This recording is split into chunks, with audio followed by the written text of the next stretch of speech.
എന്താണ് മോനെ, നിനക്കെന്തോ train travel watch കിട്ടിയെന്നാ?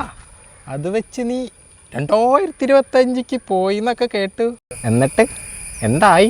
2025 നിങ്ങളുടെ ഏട്ടന് ഒരു ഹിറ്റായ?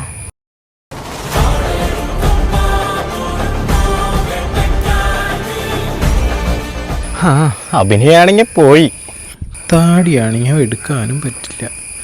ട്രാക്കിംഗ് വന്നോടെ എക്സ്പോസും ആയി. സാരല്ലടാ, പോട്ടെ. മാർച്ച് അവസാനം എമ്പുരാൻ വരും. അതോടുകൂടി ട്രാക്കിംഗ് വരുമ്പോൾ ലാലേട്ടൻ എക്സ്പോസ് ആയി എന്നുള്ളതിൻ്റെ ഡയലോഗ് അങ്ങോട്ട് നിൽക്കും. അപ്പം നീ കറിയും ലാലേട്ടൻ്റെ അഭിനയം മോശമായി, മൾട്ടി സ്റ്റാർ പടമാണെന്ന്.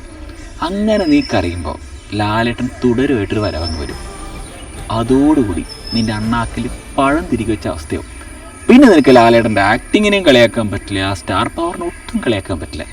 അങ്ങനെ നീ പകച്ചു നിൽക്കുമ്പോൾ 18 കൊല്ലം മുമ്പ് ഇറങ്ങിയൊരു സിനിമയായിട്ട് ലാലേട്ടൻ റിലീസിങ് ചെയ്യും.